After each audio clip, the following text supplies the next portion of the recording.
everyone. Welcome to the Finance Story, and I'm your host, Vishal Krishna. We are a leading digital publication that celebrates and captures life in finance. Our series, titled Finance 2022 and Beyond, powered by Capta, aims to inspire young and old, CEOs and employees alike about this new world order that has emerged thanks to COVID-19. There has been a realignment of businesses because of the coronavirus, but it's a world of opportunity for many of us. Digital is the name of the game, and the role of finance has also changed with it. Today, financiers and finance professionals need to look at a world that has converged onto a smartphone while they continue to grapple with physical legacy. Answering all those questions today is Varun Gehani, the CFO of Postpay. They are a BNPL company, BNPL being buy now, pay later. It's all the rage in Asia today. We're going to talk about that. A little bit about history of Varun. He's a chartered accountant. He's been with Citi the longest of time. He's been in the Abu Dhabi Commercial Bank in the past. How are you, Varun? Hi, Vishal. I'm doing very good. Thank you for having me here.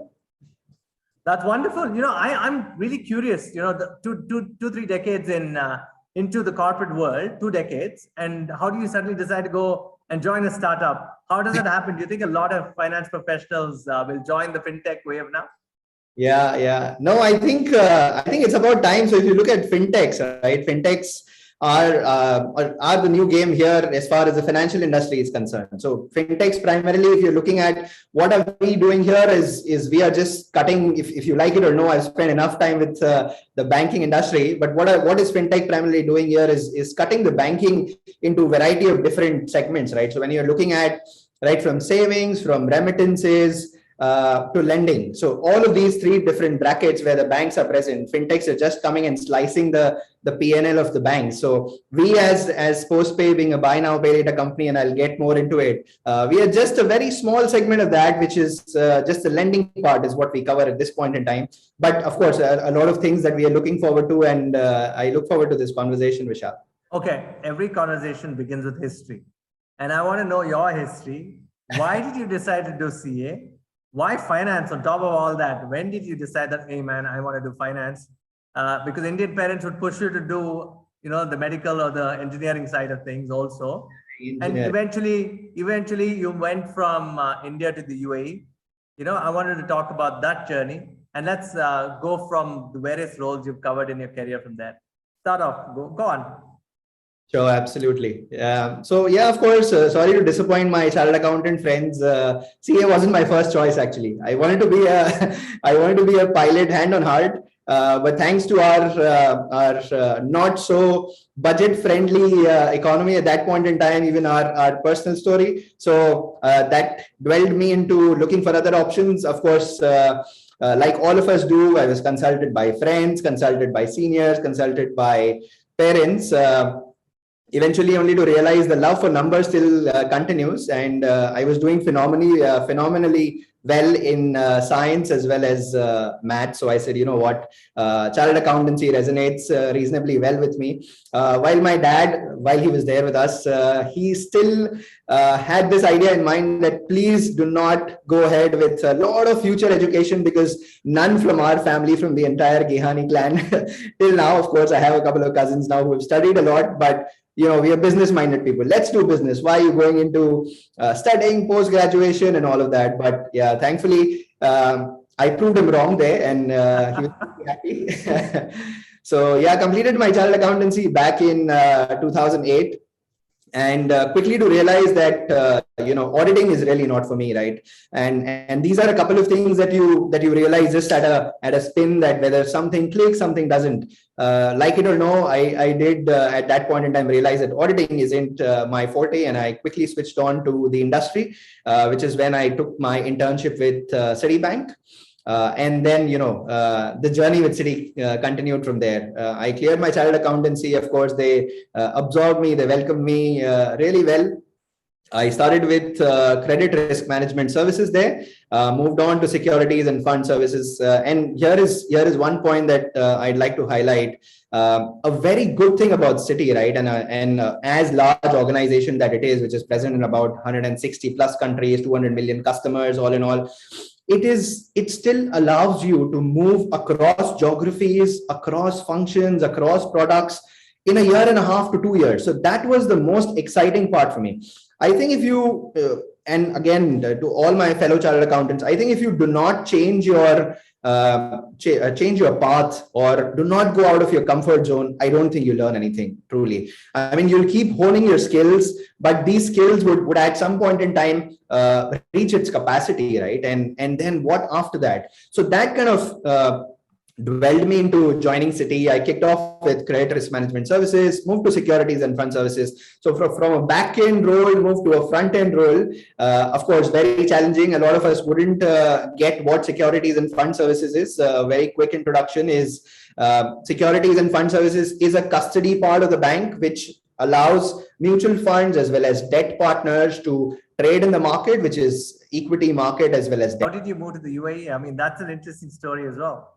So yeah, this is dwelling a bit into my personal life, but happy to share it. We got married at that point in time. My girlfriend then, and now my wife.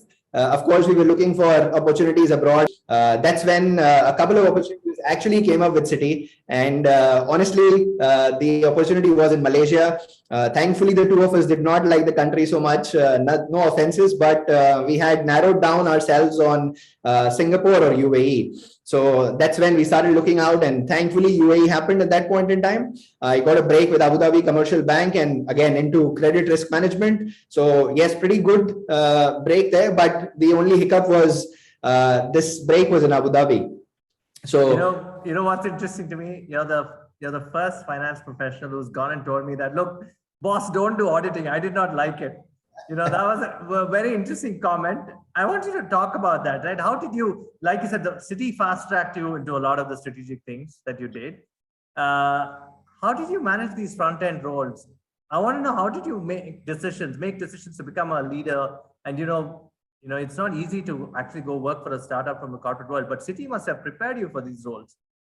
Absolutely. So that's what I was actually dwelling into, Vishal. If you look at the overall decade plus of career that I've had with Citi, it's not been across one function, right? Because I've always challenged myself. I've always challenged myself at every point in life. The moment you become comfortable is when your learning stops, right? You are eventually a product of your choices. If you are making those right choices at the right point in time, then I think you'll lead to something, right? And thankfully, and the thought process always that I carried with myself with Citi was, okay, I've done 1.5, 2 years. Okay, Varun, what next, right?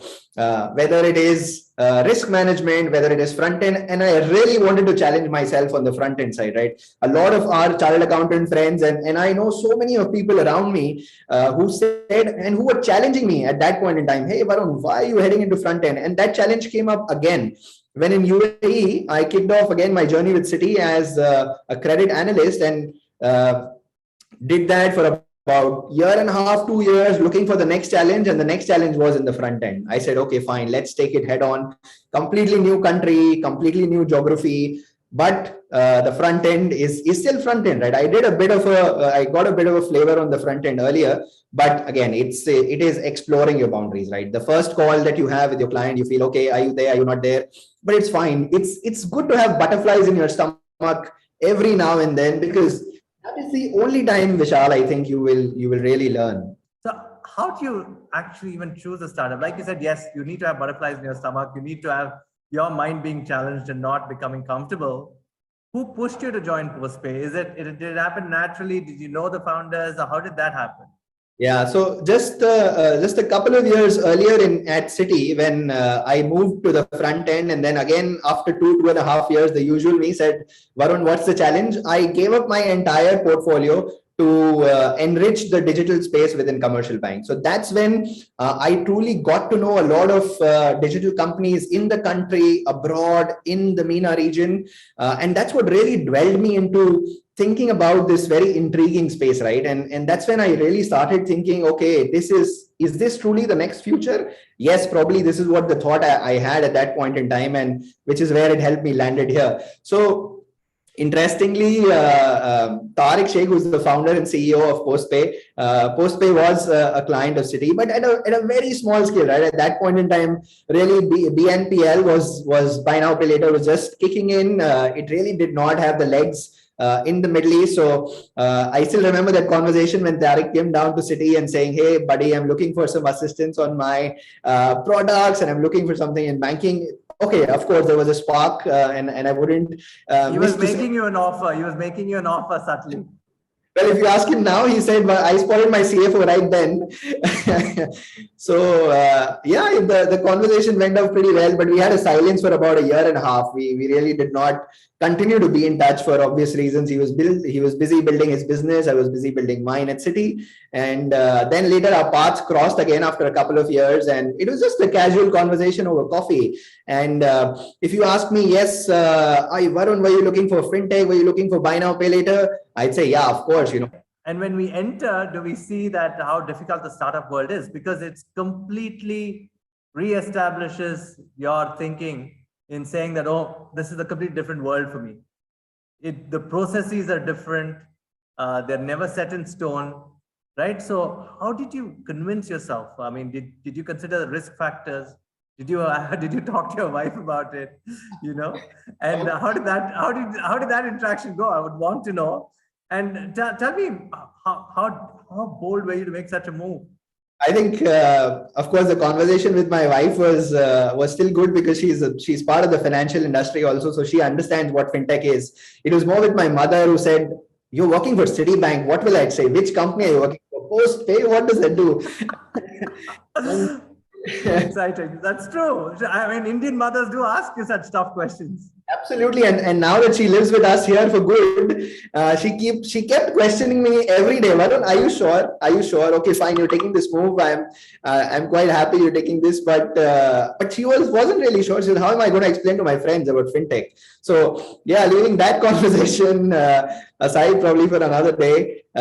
Yes, a lot of things that you look up to, right, Vishal, when you are taking this big jump. It's a very nice career that you are having with a prestigious bank, and you will feel, you know what, I've arrived in life. Do I really want to do something? No, the promotions are coming in timely, the growth is coming in timely. Why do you really want to challenge yourself? And which is when exactly, as I've always been, that, you know, go out of your comfort zone, right? There's a lot of comfort around you. I wouldn't say it's a cakewalk. There were challenges, but yes, again, a lot of comfort.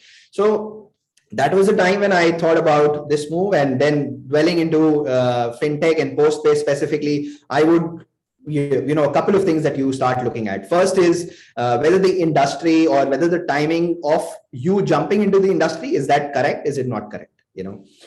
Second is the business model. Is this business model future looking, or are you really solving a problem, or you're just riding the wave of a FOMO, for example, right? What people keep always saying that, no, I'm having this FOMO feeling. Hey, Varun, what are you doing? I want to join you. But buddy, have you even learned about what a buy now, pay later is?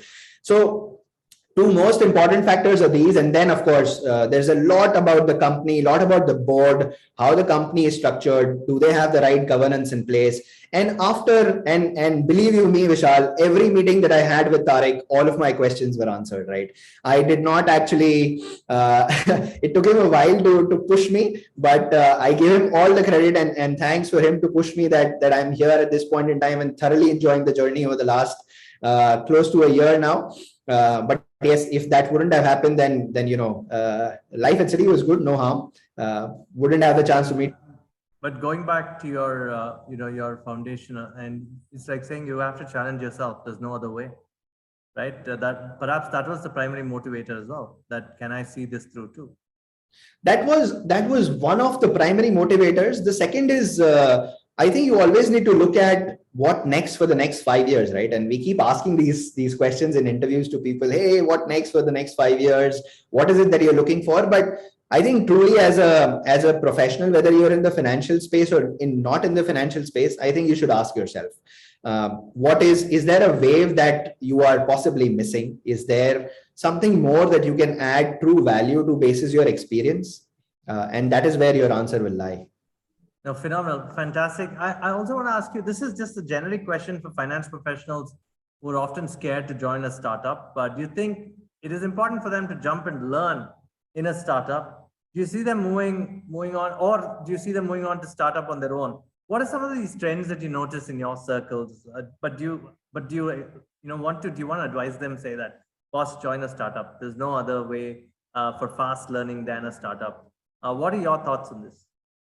I think if you want to learn everything, this is the place. Whether you are an entrepreneur, you're starting a company by yourself, or you're joining a startup. If you want to learn everything about the company, how sales works, how marketing works, how operations work, how compliance works. So we continue to have calls with regulators. Thanks to my experience, I am able to contribute a bit. I would feel that yes, I do. I'm able to contribute a bit on the commercial angle, on the marketing angle, right from compliance to the risk management. Of course, that's the quality that I've learned over time. But yeah, I think all in all, and specifically for me, if you ask me, the way my career has flown, I've seen operations, I've seen risk management, I've seen governance, I've seen compliance, as also at the end of it, business development and strategy. I think if you have seen all of this, it is truly the time that you actually join a company like this, and really roll up your sleeves, get your hands dirty, and contribute in a wholesome way. So anyone and everyone who's actually looking for challenges, my true advice is 100%. There's no second thought. You should be looking for a smaller organization and not a mammoth organization where things are structured, right? When you are actually coming into a place like this, the sense of creation that you will get is going to satisfy you for the rest of your life. Trust me. That's so true. And perhaps we should also tell them that there is something called ESOP, which we've seen in India and world over. Of course. Creates wealth. So you want to touch upon that and how important ESOPs are, and finance professionals knowing the finance industry, they should participate in the industry because of this. Yeah. I think again, I'll be I'll be honest, and probably would be dishonest if I say that I did not look at the comp. Of course, I did look at the comp, but at a lot of times we are in this jeopardy that whether is it fine whether I should be looking at the comp at the end of it. Yeah, it's fine occasionally, right? But what's the bump? The bump is truly the ESOP, which is as all of us know, the equity stock options that come along when you join a startup. And this is the true bet that you are placing as a financial, as an individual, whether you are a finance professional or no, more from a financial angle. This is truly going to give you a huge bump the moment the company grows, right? It comes with its own kickers. But I think at every point in time when you are contributing to the company, you feel, yes, I'm contributing to the ESOP, and it's eventually going to come into your pocket. So any and every step that you take, every decision that you make, it is actually affecting your own P&L at any point in time. That's so true. And now I'm curious to know, what's the startup scene like in UAE and the Middle East in general? We know India is the place for startups today. But Absolutely. How's it there? By your experience, do you see a robust ecosystem? I would have always thought it was robust.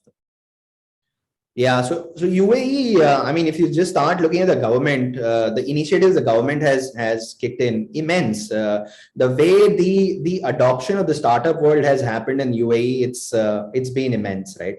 We know that 70-80% of the population here in the UAE is smartphone population, right? The smartphone penetration is immense. The educated class that you have in UAE, again, with the world of expats that are coming in, phenomenal. A very important stat that you wouldn't probably know from the other side is about 1,000+ startups registered just in the last month across in 2021 in the month of May. Okay, so the startup culture here in the UAE has been growing phenomenally well over the last couple of years. Let's look at just one or two spaces, right from the e-com segment, wherein Souk was taken over by Amazon, and a couple of such examples that we have here. How do you actually judge that, right? It starts from the government. The way the initiatives the government has taken, they've come up with $100 million plus of fund that actually invests in startups, right?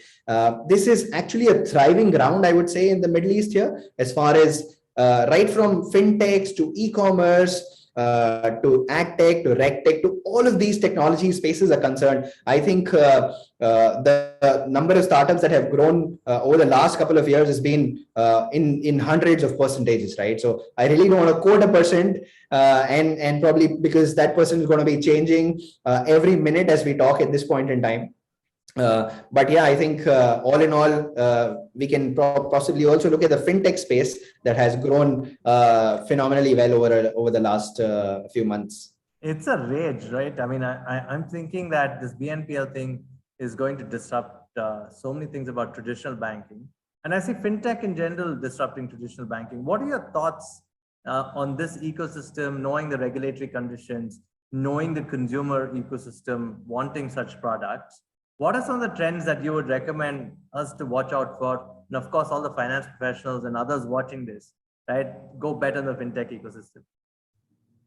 Yeah, I think so. As I was talking about the fintech space, all in all, when you're looking at the segment, what are fintechs here to do? Fintechs are here to challenge the banks, right? Challenge the banks on all three fronts of banking, right from consumer banking, which is savings, consumer, corporate, call it either way. But you're talking about savings, you're talking about remittances, or you're talking about loans, right? All of these three spaces, you look at fintechs, they are trying to cut corners on all of these three spaces. We as buy now, pay later are only cutting the fence as far as the lending space is concerned, in a very small space. Consumer lending, lower ticket values, anywhere around 200 to 300 US dollars. How big is that space for a bank? I'm sure it's not that big, because banks are not really so keen to push themselves forward and build so much of user experience, and most importantly, zero interest and zero fees, which is where we've been thriving, right? All of these fintechs that you see, whether they're coming in the investment space, where you're looking at Robinhood, you're looking at the banks, right? You're looking at Monzos and Revoluts of the world. What are these guys coming in and doing? They're just challenging the banks, and the amount of money that banks were earning off these deposits, of these customers, just coming and challenging all of this. Buy now, pay later as an industry has evolved from an ancillary industry to a primary industry at this point in time. The business model has been turned on its head from the moment it started. It just started as as an additional e-com play, and now it has truly turned completely upside down, and we're going from a B2B2C model to a B2C model. So I have Postpay is the only buy now, pay later company in the Middle East to have its own virtual card, which is a virtual card that sits in your wallet, and you can actually shop anywhere and use us as buy now, pay later. It's interesting. I want to know, I mean, in Dubai, would the BNPL market be very different from India? So Vishal, I think from a CFO perspective, and again, hand on heart, I'm happy to be in UAE and being the CFO of a buy now, pay later company here, because like it or no, the amount of governance that we have in the UAE and the amount of discipline, the financial discipline that we have is reasonably better, because I worked in India, honestly, right? And the biggest challenge that we would have in India, if buy now, pay later is doing phenomenally well, as I understand, is the NPL ratio. Right? You do not go ahead and do a hard credit check. I wouldn't go and look at a lot of CIBIL scores for Vishal. I wouldn't go and do a deep dive on Varun. I'm not going to give Varun $10,000 or $20,000. I'm going to give Varun $100. What are the amount of checks that I'm going to do on Varun for an instant credit check? It's not going to be so many. So it's all the decision making when Varun actually hits the e-commerce platform. It's in a split second. I need to decide whether I want to give money to Varun now, or should I reject him as a customer? So it's a complete different model that runs on algorithms. That's how the risk modeling is based in buy now, pay later. But I'm sure, for the amount of different traction that we have in India on a variety of levels, the NPL ratio is the only thing that worries me in India. Apart from that, the scale, there's no other place that you can build that much of scale as you can build in India. No way. That's a great answer. And my final closing thoughts from you, I would want to know, in that 1 year that you've been in a startup, what is the most important adjustment that you had to make?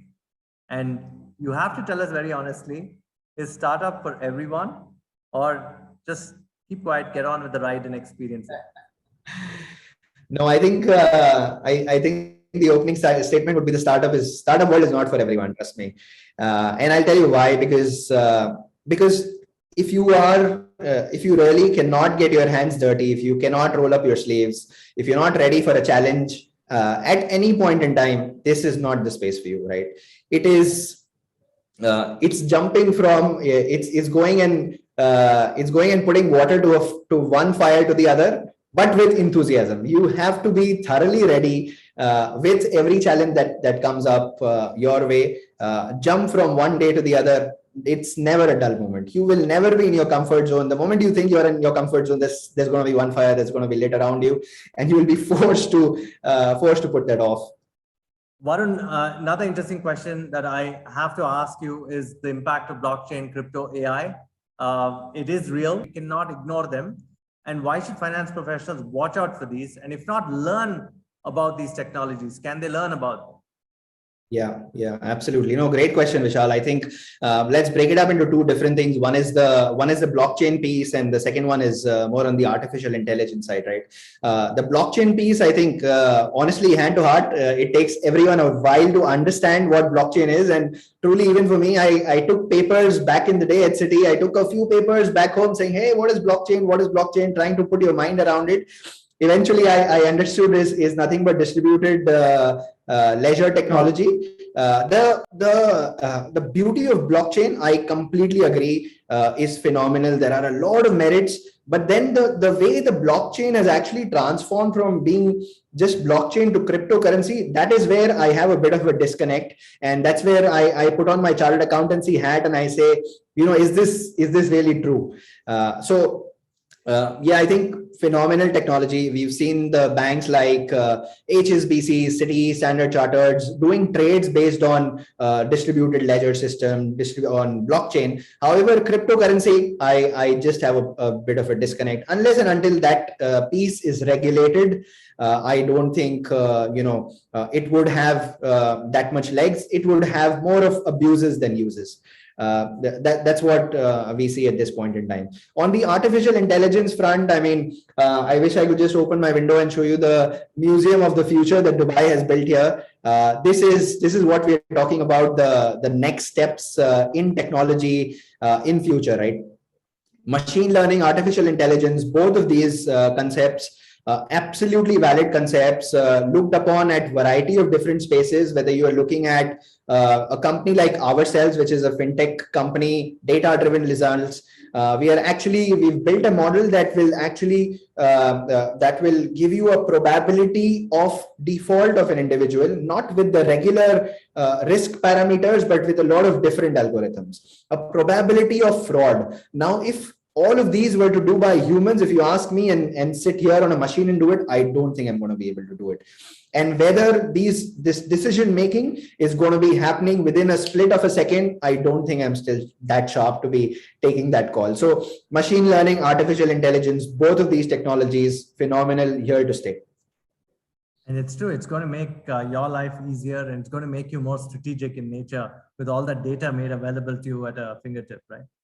Yes. I mean, we, for example, at Postpay, one of our principle is data-driven results, right? And if we are actually not able to spot the next trend, spot where is Varun going to shop next, where are Gen Zs going to shop next, transfer this data to our merchants who are large conglomerates, larger e-commerce players, larger furniture stores, to help them understand these are the trends that are coming up, guys. Please keep a watch on that. And all of this is possible only by data, right? And how are we able to churn that data? Unfortunately, it's not the traditional way, which is Excel, Vishal, that you and me are. I've probably come up from that generation that, hey, I don't want to, even if I want to book a flight ticket, I want to see 3 options only in Excel, right? That's the traditional way, but that's not truly here to stay. If you are not driving your company, driving your dream by technology, I think unfortunately you will be obsolete. Wonderful. On that note, ladies and gentlemen, that's Varun Gehani of Postpay. Now, if he hasn't encouraged you to start up, I don't know what will. So let's all start up. Thank you, finance professionals, for watching this and for being on the Finance Story. Thank you so much, Varun. Thank you, guys. Thank you so much for having me. It's been a true pleasure. Thank you.